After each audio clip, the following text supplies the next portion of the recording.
Hi hello welcome to my channel. ಯಾರೆಲ್ಲ ಇನ್ನೂ ಈ ಚಾನಲ್ಗೆ ಸಬ್ಸ್ಕ್ರೈಬ್ ಆಗಿಲ್ಲ ದಯವಿಟ್ಟು ಈ ಕೂಡಲೇ ಸಬ್ಸ್ಕ್ರೈಬ್ ಆಗಿ. ನನ್ನಲ್ವ ಸಂಗಾತಿ ಎಸ್ ಕನ್ಸ್ಟ್ರಕ್ಷನ್ ಎಂಬ ದೊಡ್ಡ ಬೋರ್ಡ್ ಹೊಂದಿದ್ದ ಎಂಟಸ್ತಿನ ಬೋರ್ಡಿಂಗ್ ರೂಮ್ನಲ್ಲಿ ಫಾರಿನ್ ಕ್ಲೈಂಟ್ಗಳೊಂದಿಗೆ ಮೀಟಿಂಗ್ ನಡೆಸುತ್ತಿದ್ದ ಕಂಪನಿಯ MD ಸುಮಂತ್. ಅವನ ಫೋನ್ ರಿಂಗ್ ಟೋನ್ ಅವನ ಮಾತಿಗೆ ಕತ್ತರಿ ಹಾಕಿತ್ತು. ಆ ರಿಂಗ್ ಟೋನ್ ಕೇಳಿದ ಅವನ ತುಟಿಗಳಲ್ಲರಳಿದ ನಗು ಯಾರಿಗೂ ಕಾಣದು. ಮೀಟಿಂಗ್ ಪೋಸ್ಟ್ಪೋನ್ ಮಾಡಿದವ ಫೋನ್ ಹಿಡಿದು ತನ್ನ ಆಫೀಸ್ನಲ್ಲಿ ಇದ್ದ ಪ್ರೈವೇಟ್ ರೂಮ್ ಕಡೆ ಹೆಜ್ಜೆ ಹಾಕಿದ. ನೋಡೋಕೆ ಸಾಧಾರಣ ರೂಪವಾದರೂ ಅವನಿಗೆ ಆಕರ್ಷಿತವಾಗದವರು ಯಾರೂ ಇಲ್ಲ ಆ ಆಫೀಸ್ನಲ್ಲಿ. ಆದರೆ ಅವನ ಹತ್ತಿರ ಬರಲು ಯಾರೂ ತಯಾರಿಲ್ಲ. ಅವನ ಗಂಭೀರ ಮುಖಭಾವ, ಅವನಿರುವ ಶಿಸ್ತಿಗೆ ಯಾರೂ ಅವನ ಮುಂದೆ ಒಂದು ಮಾತು ಆಡರು. ಅದೆಷ್ಟೋ ಹುಡುಗಿಯರ ನಿದ್ದೆ ಕದ್ದ ಚೆಲುವ ಆತ. ಆದರೆ ಅವನ ಮನದರ್ಸಿಗೆ ಮಾತ್ರ ಸೀಮಿತ ಅವನ ಹೃದಯ. ಅವ ಫೋನ್ ರಿಸೀವ್ ಮಾಡಿದ ತಕ್ಷಣ ಅತ್ತಲಿಂದ ಬೇಬ್ ಎಂಬ ಸ್ವರಕ್ಕೆ ಇಷ್ಟೊತ್ತು ಮೀಟಿಂಗ್ನಿಂದ ಆದ ತಲೆ ಬಿಸಿ ಮತ್ತೆಲ್ಲೋ ಓಡಿ ಹೋಯಿತು. ಹೇಳು ಬೇಬಿ ಎಂದ ನಗುತ್ತಾ. ನಾಳೆ ಸ್ವಿಟ್ಜರ್ಲ್ಯಾಂಡ್ಗೆ ಹೋಗ್ತಿದ್ದೀನಿ ಬೇಬ್, ಅಲ್ಲಿಗೆ ನನ್ನ ಫ್ಲೈಟ್ ಎಂದಳು. ಸರಿ sweetheart, take care and safe journey ಎಂದ ಮಂದಹಾಸದಿಂದ. Okay darling, calling for me, I will call you back and miss you ಚಿನ್ನ. ಮೀಟು ಚಿನ್ನಿ ಬಾಯ್ ಎಂದವ ಕಾಲ್ ಕಟ್ ಮಾಡಿ ತನ್ನ PA ಕರೆದು ತನ್ನ ಚಾರ್ಟೆಡ್ ಫ್ಲೈಟ್ನ ಪೈಲಟ್ಗೆ ಬರಲು ಹೇಳಿ ಕಳಿಸಿದ.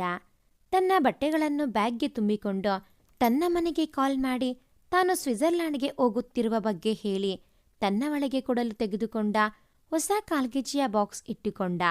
ಫ್ಲೈಟ್ ಹತ್ತಿದವ ಮನದಲ್ಲಿ 6 ವರ್ಷಗಳ ಹಿಂದಿನ ನೆನಪು ಹರಿದಾಡಿತು. ಭರತ್ ಮತ್ತು ಅನುಪಮಾರ ಮುದ್ದಿನ ಒಬ್ಬನೇ ಮಗ. ಅಪ್ಪ SS ಕನ್ಸ್ಟ್ರಕ್ಷನ್ನ ಒಡೆಯ. ಅಪ್ಪ ಅಮ್ಮ ತಾನು, ಇಷ್ಟೇ ಅವನ ಪ್ರಪಂಚ. ಮಗ ಚೆನ್ನಾಗಿ ಓದಿ ತಮ್ಮ ಕಂಪನಿಯನ್ನು ಮುನ್ನಡೆಸಿಕೊಂಡು ಹೋಗಲಿ ಎಂಬುದು ಅವರಾಸೆ. ಅದರಂತೆ ಅವನು ಇಂಜಿನಿಯರಿಂಗ್ ಸೇರಿದ್ದ. ಅದೊಂದು ದಿನ ಅವರ ಬಾಳಲ್ಲಿ ವಿಧಿ ಆಟವಾಡಿತ್ತು. ಆಕ್ಸಿಡೆಂಟ್ನಿಂದ ಅಪ್ಪನನ್ನು ಕಳೆದುಕೊಂಡವನಿಗೆ ತಾಯಿಯೇ ಎಲ್ಲ. ಮಗನ ಮುಖ ನೋಡಿಕೊಂಡು ತಮ್ಮ ನೋವನ್ನು ನುಂಗಿ ತಾವೇ ಕಂಪನಿಯ ಜವಾಬ್ದಾರಿ ಹಿಡಿದರು ಅನುಪಮಾ. ಇಷ್ಟು ದಿನ ಗೃಹಿಣಿಯಾಗಿದ್ದವರಿಗೆ ಕಂಪನಿಯ ಆಗು ಹೋಗು ತಿಳಿದುಕೊಳ್ಳಲು ಸ್ವಲ್ಪ ಕಷ್ಟವಾದರೂ ಕಾಮರ್ಸ್ನಲ್ಲಿ ಮಾಸ್ಟರ್ ಪಡೆದವರಿಗೆ ಅಷ್ಟೇನೂ ಕಷ್ಟವಾಗಲಿಲ್ಲ. ಮಗನ ಶ್ರೇಯೋಭಿವೃದ್ಧಿಗೆ ಆಗಾಗ ದೇವಸ್ಥಾನ ಹೋಗುವವರೆಗೆ ಅಂದು ಒಬ್ಬ ಸನ್ಯಾಸಿ ಅವರ ಮುಂದೆ ನಿಂತು, ತಾಯಿ, ನಿನ್ನ ಮಗನಿಗೆ ಅಪಾಯವಿದೆ ಎಂದಾಗ ಭಯ ಬಿದ್ದರು. ಅವನಿಗಾಗಿಯೇ ತಮ್ಮ ನೋವನ್ನು ಸಹಿಸಿ ಬದುಕಿದವರಿಗೆ ಆ ವಿಷಯ ದೊಡ್ಡ ನೋವನ್ನೇ ಕೊಟ್ಟಿತು. ಅವರ ಅಳು ಕಂಡವರು, ತಾಯಿ ಅಳಬೇಡಿ, ಆತನ ಶ್ರೇಯಸ್ಸನ್ನು ಕಾಯೋದು ಅವನ ಸತಿ ಕೈಯಲ್ಲಿದೆ ಎಂದರು. ಸ್ವಾಮಿಗಳೇ, ಅವನಿಗೆ ಮದುವೆ ಎಂದರು ಗೊಂದಲದಿಂದ. ಗೊತ್ತು ತಾಯಿ, ಆಗಿಲ್ಲ ಅಂತ. ಆದರೆ ನೀವೇ ಅವನಿಗೊಂದು ಮದುವೆ ಮಾಡಿ, ಅವಳ ಮಾಂಗಲ್ಯವೇ ಅವನನ್ನು ಕಾಪಾಡುವುದು ಎಂದಾಗ ಬೆಟ್ಟದಂತೆ ಬಂದ ಸಮಸ್ಯೆ ಮಂಜಿನ ಹಾಗೆ ಕರಗಿತು.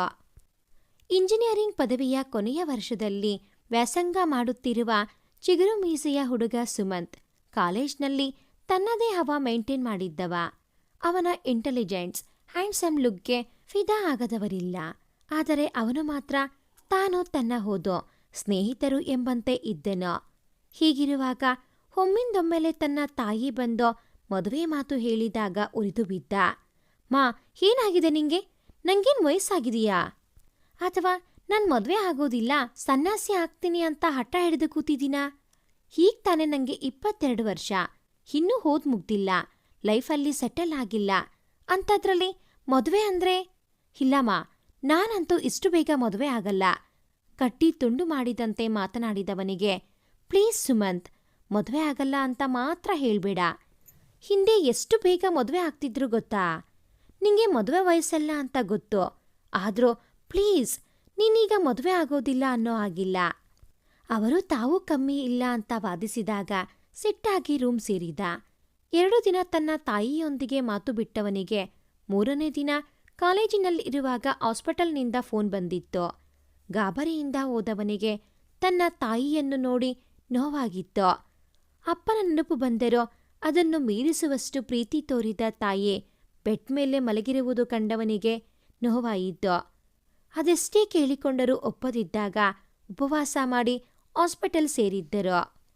ಅಮ್ಮ ಎಂದವನ ಕಂಬನಿ ಕೆನ್ನೆ ಮೇಲೆ ಜಾರಿತು. ಮೆಲ್ಲಗೆ ಕಣ್ತೆರೆದು ಅವನನ್ನು ನೋಡಿ ಕಣ್ಣೀರು ಒರೆಸಿದರು. ಆ ಕೈ ಹಿಡಿದು ತುಟಿಗೊತ್ತಿಕೊಂಡು, ಅಮ್ಮ, ನಾನು ಮದುವೆ ಆದ್ರೆ ನಿಂಗೆ ಖುಷಿನಾ ಎಂದ. ಹಾ ಕಣೋ, ತುಂಬಾ ಖುಷಿಯಾಗುತ್ತೆ ಎಂದರು. ಅವ ಮತ್ತೊಂದು ಮಾತಾಡದೆ ಒಪ್ಪಿಗೆ ಸೂಚಿಸಿದ. ಮನದೊಳಗೆ ಮಾತ್ರ ಕೋಪ ಆರಿರಲಿಲ್ಲ ಅವರ ಮೇಲೆ. ಸರಳವಾಗಿ ಮದುವೆ ನಡೆದು ಹೋಗಿತ್ತು ಚಾಮುಂಡೇಶ್ವರಿ ಸನ್ನದಿಯಲ್ಲಿ.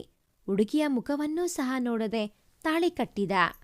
ಅಂದು ಮೊದಲ ರಾತ್ರಿ ಆ ಹುಡುಗಿಯ ಕೈಯಲ್ಲಿ ಹಾಲಿನ ಲೋಟವಿಟ್ಟು ಅವನ ರೂಮ್ ತನಕ ಬಂದು ಬಿಟ್ಟು ಹೋದರು ಅನುಪಮ. ಅಮ್ಮನ ಮೇಲಿದ್ದ ಕೋಪವೆಲ್ಲ ಈಗ ತನ್ನ ರೂಮಿಗೆ ಕಾಲಿಡುವವಳ ಮೇಲೆ ತಿರುಗಿತ್ತು. ಇನ್ನೇನು ಅವಳಿಗೆ ಬಯ್ಯಬೇಕೆಂದು ಬಾಯಿ ತೆರೆಯುವವನ ಮನಸ್ಸು ಒಂದೇ ಕ್ಷಣದಲ್ಲಿ ಬಾಯಿಗೆ ಬೀಗ ಹಾಕಿತ್ತು. ಹೆಚ್ಚು ಕಡಿಮೆ ತನ್ನದೇ ವಯಸ್ಸಿನವಳಿರಬಹುದೆಂದು ಭಾವಿಸಿದವನಿಗೆ ಅಲ್ಲಿದ್ದದ್ದು 16-17 ವರ್ಷದ ಹುಡುಗಿ. ಅವಳ ಮುಗ್ಧ ಕಂಗಳ ತುಂಬ ನೀರು. ಬಯ್ಯಲು ಮಾತು ಸಹಕರಿಸಲೇ ಇಲ್ಲ. ಅವಳ ದೈನ ನೋಟ ಅವನ ಹೃದಯವನ್ನು ಕರಗಿಸಿತ್ತು. ಅವಳ ಮುಂದೆ ಬಂದವ ಹಾಲಿನ ಲೋಟ ಪಡೆದ. ಕಾಲ ಮೇಲೆ ಆದ ಸ್ಪರ್ಶಕ್ಕೆ ನೋಡಿದರೆ ಅವನ ಕಾಲಿಗೆ ಬೀಳುತ್ತಿದ್ದಳವಳು. ಪಟ್ಟನೆಂದು ಹಿಂದೆ ಸರಿದವ, ಏನ್ ಮಾಡ್ತಿದೀಯಾ ಎಂದ ಕೊಂಚ ಗಡುಸಾಗಿ. ಅಮ್ಮ ಹೇಳಿದ್ರು ಹೀಗೆ ಮಾಡೋಕೆ ಎಂದವಳ ಧ್ವನಿಯಲ್ಲಿ ನಡುಕವಿತ್ತು. ಅವಳ ಭಯ ಕಂಡವ ಮೃದುವಾದ.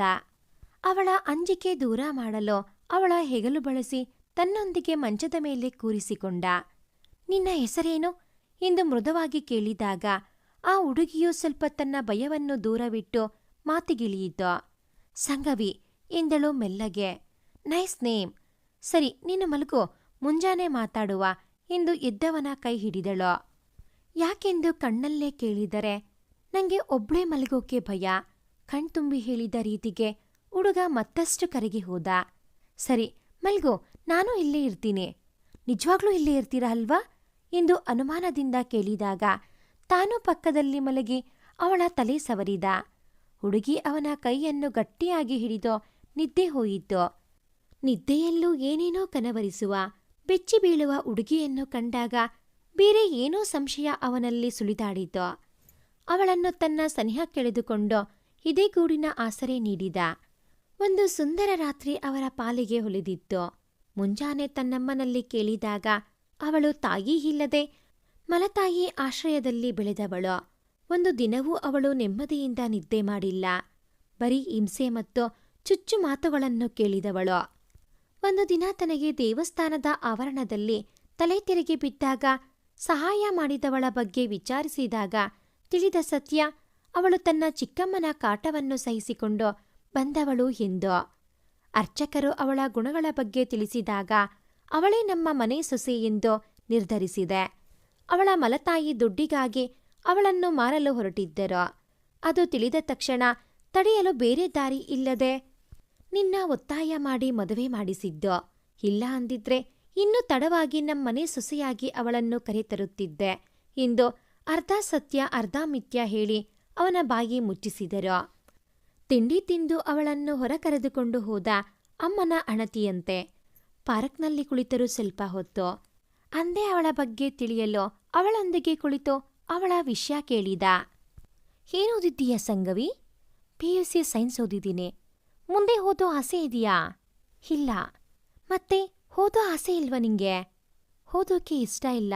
ಆದ್ರೆ ಏನೋ? ಹಾಗೇನಾದ್ರೂ ಇದ್ರೆ ಹೇಳೋ, ನಾನೇ ಓದಿಸ್ತೀನಿ ನಿನ್ನ. ಇಲ್ಲ, ಅದು ನಂಗೆ ಆಕಾಶದಲ್ಲಿ ಹಾರಾಡುವ ಆಸೆ ಎಂದಳು. ಅರ್ಥವಾಗದೆ ಅವಳನ್ನೇ ನೋಡಿದಾಗ ನಂಗೆ ಪೈಲಟ್ ಆಗೋ ಕನಸಿತ್ತು ಎಂದಳು. ಅವ ನಕ್ಕು ಅವಳ ತಲೆ ಸವರಿದ. ಮರುದಿನ ಅವಳ ಕೈಯಲ್ಲಿ ಪೈಲಟ್ ಆಗೋ ಎಲ್ಲಾ ತರಹದ ಅರ್ಜಿ ಆಗೋ ಅದಕ್ಕೆ ಓದಲು ಬೇಕಾಗುವ ಪುಸ್ತಕಗಳನ್ನು ಅವಳ ಮುಂದೆ ತಂದಿಟ್ಟ. ತನ್ನ ಎಕ್ಸಾಮ್ಸ್ ಮುಗಿಸಿ ಅವಳನ್ನು ಬೆಂಗಳೂರಿನಲ್ಲಿರುವ ಪೈಲಟ್ ತರಬೇತಿ ಕೇಂದ್ರಕ್ಕೆ ಸೇರಿಸಿದ. ಅಲ್ಲಿ ನಡೆಸುವ ಎಲ್ಲಾ ಪರೀಕ್ಷೆಗಳನ್ನು ಅವಳು ಪಾಸ್ ಆದಳು. ಅವಳಿಗೆ ಪ್ರತಿದಿನ ಇಂಗ್ಲಿಷ್ ಮತ್ತು ಫ್ರೆಂಚ್ ಭಾಷೆ ಹೇಳಿಕೊಡುತ್ತಾ ಅವಳಿಗೆ ಕಮ್ಯುನಿಕೇಟ್ ಮಾಡಲು ಲ್ಯಾಂಗ್ವೇಜ್ ಪ್ರಾಬ್ಲಮ್ ಬರದಂತೆ ನೋಡಿಕೊಂಡ. ಅಂದು ಎಕ್ಸಾಮ್ಸ್ ಮುಗಿಸಿ ಬರುವಾಗ ಇದ್ದಕ್ಕಿದ್ದಂತೆ ಒಂದು ದೊಡ್ಡ ಟ್ರಕ್ ಇವರಿಗೆ ಎದುರಾಯಿತು. ಇವಳತ್ತ ನೋಡುತ್ತಾ ಮಾತನಾಡುವವನ ಗಮನ ರಸ್ತೆಯ ಮೇಲಿರಲಿಲ್ಲ. ಅವನ ಮಾತುಗಳಿಗೆ ನಗುತ್ತಾ ರೋಡ್ ನೋಡಿದರೆ ಯಮಗಾತ್ರದ ಗಾಡಿ ತಮ್ಮ ಮುಂದಿತ್ತು. ತಟ್ಟನೆ ತಾನೇ ಸ್ಟೇರಿಂಗ್ ತಿರುಗಿಸಿದಾಗ ಅಲ್ಲೇ ಇದ್ದ ಮರಕ್ಕೆ ಬಡಿದು ನಿಂತಿತು. ಸ್ವಲ್ಪ ದರದಲ್ಲೇ ದೊಡ್ಡ ಗಂಡಾಂತರದಿಂದ ಪಾರಾಗಿದ್ದರು. ಅಂದಿನಿಂದ ಅವಳೆಂದರೆ ಅರಿಯದ ಭಾವನೆ ಶುರುವಾಯಿತು ಅವನಿಗೆ. ಅವಳ ಚಾಣಾಕ್ಷತನದಿಂದ ಅವನ ಜೀವ ಕಾಪಾಡಿದ್ದಳು 2-3 ಬಾರಿ. ಅದರ ಹಿಂದೆ ಇದ್ದ ದುಷ್ಟರ ಸಂಹಾರ ಕೂಡ ಮಾಡಿ ಮುಗಿಸಿದಳು ಅವನಿಗೆ ಗೊತ್ತಾಗದಂತೆ ಅನುಪಮಾರ ಸಹಾಯದಿಂದ. ಅವನ ಹುಟ್ಟುಹಬ್ಬದ ದಿನ ಅವನ ಕೈಯೊಳಗೆ ತನ್ನ ಕೈ ಸೇರಿಸಿ, ಹೀಗೆ ಜೀವನ ಪೂರ್ತಿ ನಿಮ್ಮೊಂದಿಗೆ ಬದುಕು ಹಂಚಿಕೊಳ್ಳುವಾಸೆ ಎಂದಾಗ ಅವನು ಅಪ್ಪಿ ತನ್ನ ಪ್ರೇಮವನ್ನು ತನ್ನೊಳಗೆ ಬಚ್ಚಿಟ್ಟುಕೊಂಡ. ಸಂಗವಿ ಎನ್ನುವುದು ಹೋಗಿ ಬೇಬಿಯಾದರೆ ಸುಮಂತ್ ಹೋಗಿ ಬೇಬಾಗಿದ್ದ ಅವಳಿಗೆ. ದಿನದಿಂದ ದಿನಕ್ಕೂ ಅವರೆಲ್ಲವೂ ಹೆಚ್ಚಾಗುತ್ತಿತ್ತು. ಸಲುಗೆ ಇದ್ದರೂ ಗಂಡ ಹೆಂಡತಿ ಆಗಿರಲಿಲ್ಲ. ತನ್ನಿಂದ ಅವಳ ಕನಸು ಹಾಳಾಗಬಾರದೆಂದು ತುಂಬ ಸಂಯಮದಿಂದಿದ್ದ. 3 ವರ್ಷದಲ್ಲಿ ಅವಳು ನಿಪುಣ ವಿಮಾನ ಚಾಲಕಿಯಾದಳು. ಸುಮಾರು 2 ವರ್ಷದ ತನಕ ದೇಶೀಯ ಏರ್ ಇಂಡಿಯಾದಲ್ಲಿ ವರ್ಕ್ ಮಾಡಿದವಳಿಗೆ ಅವಳ ಕಾರ್ಯಕ್ಷಮತೆ, ಧೈರ್ಯ ನೋಡಿ ವಿದೇಶಿ ವಿಮಾನ ಚಾಲನೆಗೆ ಪರ್ಮಿಷನ್ ಕೊಟ್ಟರು. ಸುಮಂತ್ ಅವಳ ಪ್ರತಿಯೊಂದು ಹೆಜ್ಜೆಯಲ್ಲೂ ಜೊತೆಯಾದ. ಮೊದಲ ಬಾರಿ ಅವಳು ಎಕ್ಸಾಮ್ ಫೇಲ್ ಆದಾಗ ಹುರಿದುಂಬಿಸಿ ಮತ್ತೊಮ್ಮೆ ಪರೀಕ್ಷೆ ಬರೆಯಲು ಪ್ರೋತ್ಸಾಹ ನೀಡಿದ. ಅನುಪಮರೂ ಸಹ ಅವಳನ್ನು ತಮ್ಮ ಮಗಳಂತೆ ನೋಡಿಕೊಂಡರು. ಅವಳಿಗಾಗಿ ಮೈಸೂರು ಬಿಟ್ಟು ಬೆಂಗಳೂರಿಗೆ ಬಂದು ನೆಲೆಸಿದರು. ಇನ್ನು ಸುಮಂತ್ ತನ್ನ ತಂದೆಯ ಕನಸು ತಮ್ಮ ಕಂಪನಿಯನ್ನು ವಿದೇಶದಲ್ಲಿ ಪಸರಿಸಿದ. ಅವಳು ಸಹ ಅವನೊಂದಿಗೆ ಸಹಚರಣಿಯಾಗಿ ಬೆನ್ನೆಲುಬಾಗಿ ನಿಂತಳು. ಅವಳ ಫ್ಲೈಟ್ ಚೆಕ್ ಇನ್ ಆಗುವ ಪ್ರತಿ ಏರ್ಪೋರ್ಟಲ್ಲೂ ಅವ ಇರುತ್ತಾನೆ. ಇಂದೂ ಸಹ ಅವಳಿಗಾಗಿ ಸ್ವಿಟ್ಜರ್ಲ್ಯಾಂಡ್ ಏರ್ಪೋರ್ಟಲ್ಲಿ ಇಳಿದು ಅವಳಿಗಾಗಿ ಕಾಯುತ್ತಾ ನಿಂತ. ಅವನು ಹೊರಗೆ ತನಗಾಗಿ ಕಾಯುತ್ತಾ ನಿಂತಿರುವುದು ನೋಡಿದವಳ ತುಟಿಯಲ್ಲಿ ನಗುವಿತ್ತು. ಪಕ್ಕದಲ್ಲೇ ನಿಂತಿದ್ದ ಸ್ನೇಹಿತೆ, you are really lucky to having him. Caring ಮತ್ತು ಲವಿಂಗಲ್ಲಿ ನಿನ್ನೆ ಮೀರಿಸುತ್ತಾರೆ ಎಂದಾಗ ಅವಳಲ್ಲೊಂದು ಗರ್ವ. ಅವ ತನ್ನವ ಹಿಂದೋ 3 ದಿನದ ಹಿಂದೆ ನೋಡಿದ್ದರೂ ಮತ್ತೆ ಮತ್ತೆ ನೋಡಬೇಕೆನಿಸುವ ಮನಸ್ಸಿನ ಅಂಬಲಕ್ಕೆ ಉತ್ತರ ಕೊಡದಾದ. ಕಪ್ಪು ಬಣ್ಣದ ಬ್ಲೇಸರಲ್ಲಿ ಮುದ್ದು ಮುದ್ದಾಗಿ ಕಾಣುತ್ತಿದ್ದಳು. ಅವಳು ಏರ್ಪೋರ್ಟ್ ಒಳಗೆ ತನ್ನೆಲ್ಲ ಕೆಲಸ ಮುಗಿಸಿ ಹೊರಬಂದ ತಕ್ಷಣ ಅವಳ ಕೈಯಲ್ಲಿರುವ ಬ್ಯಾಗ್ ಅವನ ಕೈಗೆ ತೆಗೆದುಕೊಂಡ. ಅವನನ್ನು ಬಿಗಿಯಾಗಿ ಆಲಂಗಿಸಿ ತನ್ನ ಕ್ಯಾಪ್ ಅವನ ತಲೆ ಮೇಲಿರಿಸಿ ಅವನ ಕೈಯಲ್ಲಿ ಅವನು ಕುಡಿದಿದ್ದ ಕೋಕನ್ನು ತಾನು ಪಡೆದು ಕುಡಿಯುತ್ತಾ ಅವನೊಂದಿಗೆ ಹೊರಗೆ ಹೆಜ್ಜೆ ಹಾಕಿದ್ದಳು. ಅವ ಒಂದು ಕಡೆ ಬ್ಯಾಗ್, ಮತ್ತೊಂದು ಕೈಯಲ್ಲಿ ಅವಳನ್ನು ಬಳಸಿ ಹಿಡಿದು ಹೊರಬಂದ. ಕಾರ್ ಡಿಕ್ಕಿಯಲ್ಲಿ ಅವಳ ಲಗೇಜ್ ಹಾಕಿ ಅವಳಿಗೆ ಕೂರಲು ಡೋರ್ ತೆಗೆದು ಅವಳು ಕುಳಿತುಕೊಂಡ ಮೇಲೆ ಕ್ಲೋಸ್ ಮಾಡಿ ತಾನು ಬಂದು ಡ್ರೈವರ್ ಸೀಟಲ್ಲಿ ಕುಳಿತ. ಇವರ್ ಮೈ ಬೆಸ್ಟ್ ಹಬ್ಬಿ ಎಂದವಳು ಅವನ ಕೆನ್ನೆಗೆ ಮುತ್ತಿಟ್ಟರೆ ಅವ ನಗುತ್ತಾ, ವೇಟ್ ಇಷ್ಟೊಂದು ಅರ್ಜೆಂಟಾ? ನಮಗಾಗಿ ಅಲ್ಲಿ ರೂಮ್ ಕಾಯ್ತಿದೆ ಎಂದು ಕಣ್ಣುಡಿದು. ಬೇಬ್ ಎಂದಳು ರಾಗವೆಳೆದು. ಅವಳ ರೀತಿಗೆ ನಗುತ್ತಾ, ಹೇಳು ಬೇಬಿ ಎಂದ ಅವಳಂತೆ. ಚುಪ್ ಬೇಬ್ ಎಂದು 2 ದಿನದ ಮಾತುಗಳನ್ನು ಆಡುತ್ತಾ ಅವನ ಭುಜಕ್ಕೊರಗಿ ಹಾಗೆ ನಿದ್ದೆ ಹೋದಳು ಅವಳು. ಹೋಟೆಲ್ ತಲುಪಿದವ ಅವಳಿಗೆ ಎಚ್ಚರವಾಗದಂತೆ ಎತ್ತಿಕೊಂಡು ರೂಮ್ಗೆ ನಡೆದ. ತನ್ನ ಲಗೇಜ್ ತಂದು ಕೊಟ್ಟ ರೂಮ್ ಬಾಯ್ ಕೈಯಲ್ಲಿ ಹಣವಿಟ್ಟು ಡೋರ್ ಕ್ಲೋಸ್ ಮಾಡಿ ತಾನೂ ಪಕ್ಕದಲ್ಲೇ ಅಡ್ಡಾದ. 2 ನಿಮಿಷಗಳಲ್ಲಿ ಅವಳು ಅವನ ಎದೆಗೂಡು ಸೇರಿದಳು. ಅವ ನಗುತ್ತಾ ಮತ್ತಷ್ಟು ಬಳಸಿ ಮಲಗಿದ. ಸಣ್ಣದಾಗಿ ಕೇಳುವ ಸದ್ದಿಗೆ ಎದ್ದವ ಸುತ್ತ ಕಣ್ಣಾಡಿಸಿದರೆ ಮಡದಿ ಕನ್ನಡಿ ಮುಂದೆ ಕುಳಿತು ತಲೆ ಒರೆಸಿಕೊಳ್ಳುತ್ತಿದ್ದಳು. ತನ್ನ ಹತ್ತಿರ ಬರುವುದನ್ನು ಕಂಡು ಬಾತ್ರೂಮಲ್ಲಿ ಬಿಸಿ ನೀರು ರೆಡಿ ಮಾಡಿದ್ದೀನಿ, ಸ್ನಾನ ಮಾಡಿ ಬನ್ನಿ ಎಂದು ಅವನ ಮತ್ತೊಂದು ಮಾತಿಗೆ ಅವಕಾಶ ಕೊಡದೆ ತಳ್ಳಿದಳು. ಸ್ನಾನ ಮುಗಿಸಿ ಬಂದವನಿಗೆ ಬಟ್ಟೆ ತೆಗೆದಿಟ್ಟಿದ್ದಳು. ವೈಟ್ ಶರ್ಟ್ಗೆ ಕಪ್ಪು ಬಣ್ಣದ ಪ್ಯಾಂಟ್ ಮತ್ತು ಆಫ್ ಕೋಟ್ ಧರಿಸಿದವನು ಅವಳ ಕಣ್ಣಿಗೆ ಹೀರೋ. ಅವಳಂತೂ ಇಂದು ಎಷ್ಟು ನೋಡಿದರೂ ಸಾಕಾಗದಷ್ಟು ಸುಂದರಿಯಾಗಿ ಕಂಡಳು. ಕಪ್ಪು ಬಣ್ಣದ ಫುಲ್ ತೋಳಿನ ಬ್ಲೌಸ್, ಬಿಳಿ ಬಣ್ಣದ ಸೀರೆ, ಅದಕ್ಕೆ ಒಪ್ಪುವ ಸಣ್ಣ ಚೈನ್ ಸರ, ಅದರೊಂದಿಗೆ ಅವನೇ ಕಟ್ಟಿದ ಮಾಂಗಲ್ಯ. ಹೋಲಿ ತೊಡುವವಳ ಕೈಯಿಂದ ತಾನೇ ಪಡೆದುಕೊಂಡು ಅವಳ ಕಿವಿಗಳಿಗೆ ಹಾಕುತ್ತಾ ಮುತ್ತಿಟ್ಟ. ಅವನ ಕೈ ಹಿಡಿದು ಆ ಹೋಟೆಲ್ನ ಟೆರೆಸ್ಗೆ ಕರೆತಂದಳು. ಆ ಟೆರೆಸ್ ತುಂಬ ಬಣ್ಣ ಬಣ್ಣದ ಬಲೂನ್ಗಳು ತುಂಬಿ ಹೋಗಿದ್ದವು. ಆಶ್ಚರ್ಯದಿಂದ ನೋಡುತ್ತಾ ಉಳಿದವನನ್ನು ಟೇಬಲ್ ಹತ್ತಿರ ಕರೆದೊಯ್ದು ಅವನ ಕೈಯಲ್ಲಿ ಚಾಕು ಕೊಟ್ಟಳು. Happy 28th birthday my dear babe ಎಂಬ ಪದ ಆ ಚಾಕ್ಲೇಟ್ ಫ್ಲೇವರ್ನ ಪೇಸ್ಟ್ರಿಯಲ್ಲಿ ಎದ್ದು ಕಾಣುತ್ತಿತ್ತು. ಕಟ್ ಮಾಡಿದವ ಅವಳಿಗೆ ಮೊದಲು ತಿನ್ನಿಸಿದ್ದು. ಅವಳು ಹುಟ್ಟಿದ ದಿನಾಂಕ ಸರಿಯಾಗಿ ತಿಳಿದಿರದ ಕಾರಣ ಅವನ ಹುಟ್ಟುಹಬ್ಬದ ದಿನವೇ ಅವಳದೂ ಆಚರಿಸುತ್ತಾ ಬಂದಿದ್ದರು ಅನುಪಮಾ ಮತ್ತು ಸುಮಂತ್. ಪ್ರೇಮಿಗಳ ದಿನವೇ ಆತನ ಹುಟ್ಟುಹಬ್ಬ. Thank you baby, thank you so much ಮತ್ತೆ ಎಂದವ ಅವಳನ್ನಪ್ಪಿದ. ಅವಳು ಕೂಡ ಅವನ ಕೆನ್ನೆಗೆ ಚುಂಬಿಸಿ ತಾನು ಬಳಸಿದಳು. ಎಷ್ಟು ಹೊತ್ತು ನಿಂತರೂ ಪ್ರಪಂಚದ ಅರಿವಿಲ್ಲದೆ ಅವಳನ್ನು ಎತ್ತಿಕೊಂಡು ತನ್ನ ರೂಮಿಗೆ ಹೊರಟಾಗ ತಡೆದು ಅಲ್ಲೇ ಟೆರೆಸ್ ಮೇಲಿದ್ದ ರೂಮ್ ಕಡೆ ಹೋಗಲು ಕಣ್ಣಲ್ಲೇ ವಿನಂತಿಸಿದಾಗ ಆತ ನಡೆದ. ಕೋಣೆಯ ತುಂಬ ಗುಲಾಬಿ ಹೂವಿನ ದಳಗಳು ಅರಳಿ ಕಂಪನ ಸೂಸುತ್ತಿದ್ದರೆ ಮಂದಸ್ಥಾಯಿಯಾಗಿ ಹರಡುವ ಘಮವೊಂದು ಅವರನ್ನು ಬೇರೆಯ ಲೋಕಕ್ಕೆ ಎಳೆದೊಯ್ಯಿತು. ಅವನಂತೂ ಮಂತ್ರಮುಗ್ಧನಂತೆ ಅವಳನ್ನೇ ನೋಡುತ್ತಾ ಉಳಿದ. ಬೇಬಿ, ಏನಿದು ಎಂದವನ ಕೈಯಲ್ಲಿ ಒಂದು ಲೆಟರ್ ಇಟ್ಟಳು. ಅದನ್ನು ಕಂಡವ ಗಾಬರಿಯಿಂದ ಅವಳನ್ನು ನೋಡಿದರೆ, ಬೇಬ್, ಇಷ್ಟು ವರ್ಷ ನಂಗಾಗಿ ಕಾದೆ. ಎಷ್ಟೋ ಸಾರಿ ನಿಮಗೆ ನನ್ನ ಅವಶ್ಯಕತೆ ಇದ್ದಾಗ ನಾನು ನಿಮ್ಮ ಹತ್ತಿರ ಇರಲಿಲ್ಲ. ಎಲ್ಲಕ್ಕಿಂತ ಹೆಚ್ಚಾಗಿ ನಿಮ್ಮ ಜೊತೆ ಸರಿಯಾಗಿ ನಾನು ಸಮಯ ಮೀಸಲಿಡೋಕೆ ಆಗಲಿಲ್ಲ. ನೀವು ನನ್ನ ಆಸೆಯಂತೆ ನನ್ನ ಪೈಲಟ್ ಮಾಡಿದ್ರಿ. ಆದರೆ ಈಗ ನನ್ನ ಆಸೆಗಿಂತ ನನಗೆ ಬೇರೆ ಕನಸು ಹೆಚ್ಚಾಗಿದೆ. ಅದಕ್ಕೆ ಆ ಜಾಬ್ ಬಿಟ್ಟದ್ದು ಎಂದಳು. ಅವ ಅರ್ಥವಾಗದೆ ಅವಳನ್ನೇ ತದೇಕ ಚಿತ್ತದಿಂದ ದೃಷ್ಟಿಸಿದ. ಅಂದರೆ ನಿಂಗೆ ಬೇರೆ ಕನಸಿತ್ತ ಬೇಬಿ? ಮತ್ಯಾಕೆ ಅದನ್ನು ಹೇಳಿಲ್ಲ? ನಾನು ಪೂರೈಸೋದಿಲ್ಲ ಅಂತಾನಾ ಎಂದ ಹುಸಿಮುನಿಸಿನಿಂದ. ಇಲ್ಲ ಬೇಬ್, ನೀವೀಗ ಅದನ್ನು ಪೂರೈಸುವಿರಿ ಅಂತಾನೆ ರೆಸೈನ್ ಮಾಡಿ ಬಂದೆ ಎಂದಳು ಅವನನ್ನು ಅಪ್ಪುತ್ತಾ. ಸರಿ ಹೇಳು, ಏನ್ ಕನಸು ಅದು ಎಂದ ಅವಳ ತಲೆ ನೆವರಿಸುತ್ತಾ. ಅದು ಎಂದವಳಿಗೆ ಇಷ್ಟೊತ್ತೂ ಇಲ್ಲದ ನಾಚಿಕೆ ಆವರಿಸಿತು. ಹಾ, ಅದೇ ಏನ್ ಕನಸು ಹೇಳು ಬೇಬಿ ಎಂದವನ ಧ್ವನಿ ಅಂದಿನಂತೆ ಇಂದೂ ಕೂಡ ಸಿಹಿಯೇ. ನನಗೆ ನಿಮ್ಮ ಸಂಪೂರ್ಣ ಹೆಂಡತಿಯಾಗಿ ಇರುವ ಆಸೆ ಎಂದಳು ಲಜ್ಜೆಯಿಂದ. ಹಾ, ನೀನು ನನ್ನ ಹೆಂಡತಿ ಅಂದಮೇಲೆ ಇದೇನು ಸಂಪೂರ್ಣ ಹೆಂಡತಿ? ಮತ್ತೇನು ನೆನಪಾಗಿ ಅವಳತ್ತ ನೋಡಿದ. ಅವಳು ಅವನಿಂದ ಬಿಡಿಸಿಕೊಂಡು ಬೆನ್ನು ಮಾಡಿ ನಿಂತಳು. ಹಿಂದಿನಿಂದ ಮೃದುವಾಗಿ ತಬ್ಬಿದವ, ನಿಂಗೆ ಬೇಜಾರಿಲ್ಲ ತಾನೇ ಆ ಜಾಬ್ ಬಿಡೋದು ಎಂದ. ಇಲ್ಲ ಬೇಬ್, ನೀವು ಮತ್ತೆ ಅತ್ತೆ ನಂಗಾಗಿ ಇಷ್ಟು ವರ್ಷ ಕಾದಿಲ್ವಾ? ಅವರ ಸೇವೆ ಮಾಡುವ ಸಮಯ ಇದು.